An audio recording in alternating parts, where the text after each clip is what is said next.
los intereses de Felipe Ángeles era seguir atacando al carrancismo o cuestionándolo, pero en este caso era desde el exilio, ¿no? Y también dentro de ese exilio escribe apasionados artículos donde explica sus puntos de vista, fíjense bien interesante, acerca de la situación política de México. En Nueva York, junto con intelectuales revolucionarios exiliados, formó parte de la Alianza Liberal Mexicana, en la cual figuraron entre otros personajes Federico González, Miguel Díaz Lombardo y Antonio Villarreal. También se dedicó Felipe Ángeles a escribir artículos en diversos periódicos, en los cuales expresó sin rodeo su convicción socialista y se declaró partidario, Felipe, aunque no lo creas, del marxismo. Del marxismo, sí. Y en sus artículos, vamos, era una posición interesante. Era una posición interesante. Sobre todo, fíjate, o sea, era partidario del marxismo en pleno, pues, primera década del siglo XX. O sea, no cualquiera, ¿eh? No, pues como no cualquiera, pues era cuando estaba más... Cuando era algo viable, ¿no? Ahorita el marxismo es una grosería, pero en ese entonces era algo válido. Bueno, lo interesante era que juzgaban al liberalismo como cosa del pasado, ¿no? Entonces es interesante. Regresó al país en diciembre de 1918 con el fin de entrevistarse nuevamente con Villa y unificar a todos los grupos revolucionarios para levantarse en armas contra Carranza, y a través de una proclama que él saca, que se conoce como el Plan de Río Florido, intentaba rebelarse ante las fuerzas carrancistas. Este plan esta proclama pues fracasa, ¿sí? Y resolvió, o digamos que tomó la decisión de seguir combatiendo de manera por el exilio, y no es hasta noviembre de 1909 cuando una vez toma la decisión de, bueno, lo fusilan, pero en el 19 cuando decide entrar al país. En este caso hay que aquí ubicar el escenario. Entra por Chihuahua, pero después de 1916 en Chihuahua pues está la presencia del carrancismo. Está por un lado las fuerzas carrancistas, está Murguía en la quinta zona militar, el encargado, y está Enríquez también como gobernador. Entonces Enríquez arma las defensas sociales. ¿Por qué hago relación a ellos? Porque son las defensas sociales quienes lo van a atrapar, ¿no? A Ángeles. Y muchos de la historia dicen que son las fuerzas carrancistas. Bueno, eran carrancistas, pero no había un mando directo hacia esas fuerzas, ¿no? Ahí el mando directo era sobre todo el gobernador. Pues sí, era carrancista, en este caso Enríquez. Aliado de Carranza. Sí, aliado importante. Aliado Era del feminismo. Aliado del movimiento feminismo. Sí. Claro que sí. Nada más no van a hacer mofa de la canción, que ahorita hacen mofa mucho. No, pues ahorita estaba haciendo, No, pero es que sigue con eso ya. Entonces, bueno, acuérdense que también una de las características de la revolución, sobre todo después del triunfo de Carranza, es controlar los estados donde había presencia rival, ¿no? Y tratar de implementar en esos estados el proyecto que representaba Carranza y el proyecto que representaba la Constitución de 1917. Entonces, Chihuahua había sido uno de los estados que representaba cierto reto. ¿Por qué? Porque se encontraban los restos de las fuerzas villistas, ¿sí? Entonces, había que mandar a alguien de confianza, había que consolidar un estado que había tenido siempre cierta tradición revolucionaria, de Tomochi, se rebela contra Madero con Orozco, y luego el villismo contra Carranza, ¿no? De hecho hay una teoría, una versión que ustedes a lo mejor la han escuchado, en la que se dice que Chihuahua es la cuna de la revolución, pero también hay que decir que es de los estados que pierde la revolución. Ganan los carrancistas, después Carranza es conocido por los sonorenses, por Obregón, y quienes son los triunfadores de la revolución pues son los sonorenses, es Obregón, de la Huerta, Diegues. Este personaje es interesante, porque es quien se encuentra de jefe del 5º Batallón Militar en Chihuahua cuando se agarra o se detiene a Felipe Ángeles. Diegues es quien está a cargo en Chihuahua, ¿no? Entonces es quien lo fusila por órdenes de Carranza. Y bueno, entonces es en Chihuahua donde lo aprenden, y se convoca un consejo de guerra extraordinario integrado por los generales Manuel Diegues, Fernando Paraldi, Gonzalo Escobar, ¿sí? Para juzgarlo del delito de rebelión de gobierno. Durante el juicio, Ángeles expuso sus convicciones políticas del por qué se había levantado contra Carranza, pero fue sentenciado a la pena capital a pesar del clamor de la concurrencia que la decisión pidió para su perdón.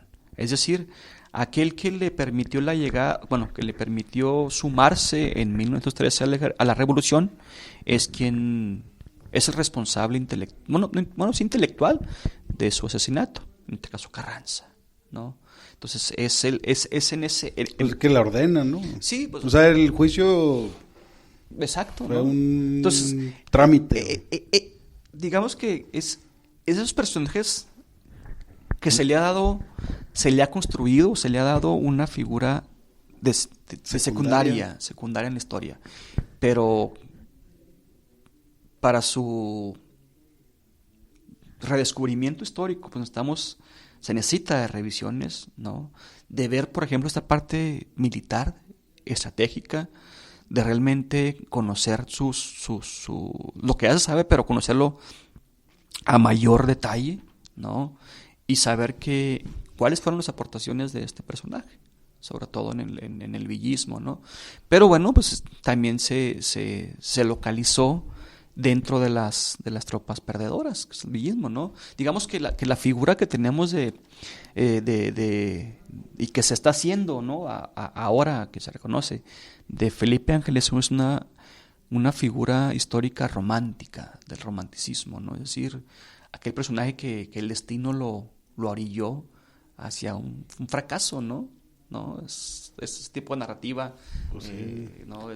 Que era muy bueno, que tenía intereses nobles por la revolución, que se sumó, y lo que se dice mucho, que le fue leal a Madero, cuando casi todos lo traicionan, o puede ser sobre al revés, todo los militares. O puede ser al revés, ¿va? Él traiciona a otros, depende del lado de la historia que lo veas, y entonces es uno de los personajes que se está haciendo historia, pero desde ese punto de vista más del romanticismo, ¿no?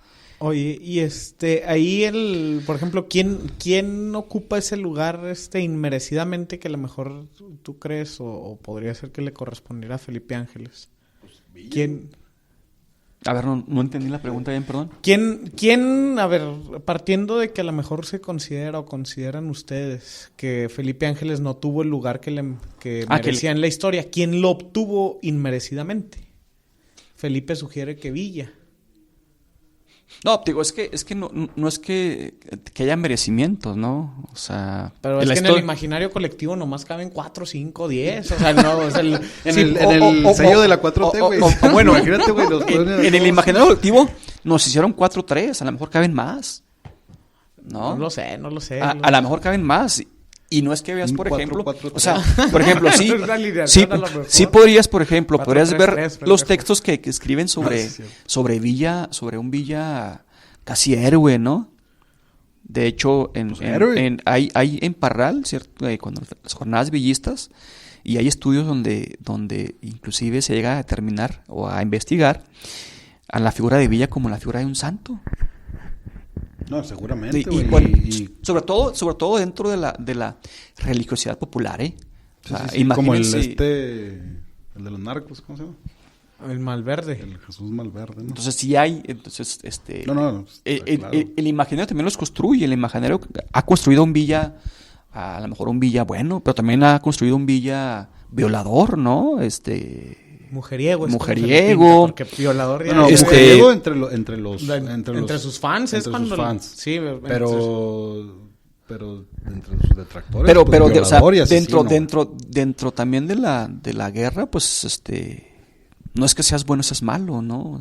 Sí, no, pues como la raza que... el Che Guevara era un asesino. Pues no mames, güey, pues está en la guerra. No vas a... Están matando. Sí, o sea, pues estás en un escenario violento, ¿no? Propio de la guerra. Entonces, sí, es la guerra, güey. O sea, no vas a bueno, ¿saben qué, chavos? Con permiso. Bueno, y creo que de las cosas importantes, o sea, de la guerra, y hablando de esto, es el detalle que tuvo con el zapatismo, ¿no?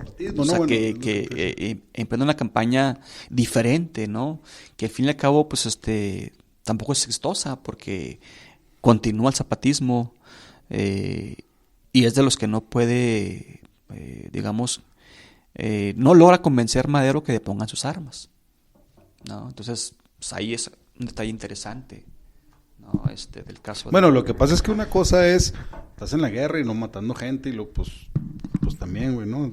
Ahí en la rebotera, pues violan mujeres y todo, seguramente, pero en esas épocas, sobre todo todavía antes, en principios del siglo XX, pues la guerra era entre militares, ¿no? Sí, claro. Y había campañas que se hicieron sobre todo contra los zapatistas, donde ahí sí llegaban y valía madre, ¿verdad? Mataban niños, mujeres, y quemaban todo. Les digo, y aparte de la carrera militar, de la carrera que tuvo dentro de la Revolución, pues también está el Felipe Ángeles intelectual, el que escribía, ¿no?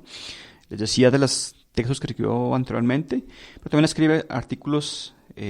Por ejemplo, escribe uno de la entrevista de Krillman a la Constitución del 17, es muy interesante, y luego escribe otro que se llama Al margen de la Constitución de Querétaro, y uno muy interesante que se llama El error máximo de Carranza, artículos que pues, que merece la pena revisarlo, ¿no? Para ahora sí ver más allá del militar, el pensamiento que tenía este personaje. Y entonces este pensamiento nos puede también dar una redimensión sobre el personaje y la importancia que puede tener en el caso de la Revolución, ¿sí? También escribía, por ejemplo, como miembro del Comité Ejecutivo de Alianza Liberal Mexicana, publicó en el 17 varios artículos, errores, por ejemplo, revolucionarios y habilidades de déspotas, ese fue uno. Educación y el liberalismo es un ideal del pasado, otro de los artículos. Y bueno, dentro digamos que de la bibliografía, hay una novela que les recomiendo que lean, de Ignacio Solares, que se me escapa el nombre, espérame, déjame lo busco. No, es muy buena la novela. Solares escribe también sobre Madero, y que parece, bueno, es un texto interesante. Ahora lo sí que lo buscas es tengo otro planteamiento. Fíjate que ahorita estaba pensando a ver qué piensan. Es alguien que a lo mejor la historia lo ocultó por la utilidad o la no utilidad que tenía su personaje en ese sentido, y otros lo resaltó por lo mismo. Pero en esos entonces los medios cubrían todos estos asuntos o trataban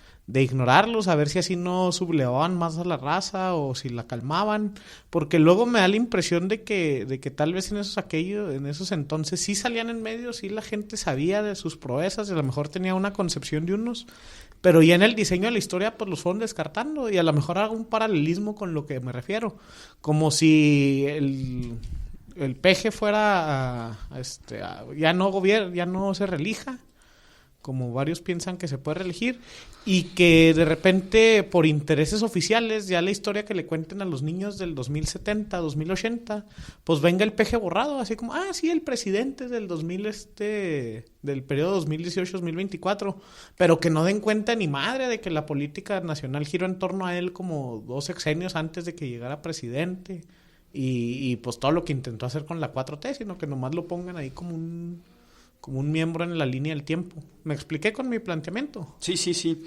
Bueno, pues, un poquito retomando mi idea y luego te respondo acá la pregunta. El texto de Ignacio Solares es una novela, se llama La Noche de Ángeles, ¿no? Y fíjense cómo lo trata de casi describir como una figura quijotesca, ¿no? Es decir, pues dentro de este romanticismo, y narra sobre las minuciosas y episodios centrales de la vida pública de este personaje. La Noche de Ángeles muestra así los cruciales de la carrera de este brillante estratega, desde su prisión en la independencia del Palacio Nacional al lado de Madero en febrero del 13, y hasta el asesinato de 1909 que ordena Carranza, así como su exilio en París. Entonces es una buena novela para conocer un poquito más. Digo, es una novela histórica, está basada en hechos históricos, claro, también tiene ficción, pero que nos puede acercar más al personaje. Y lo que tú decías,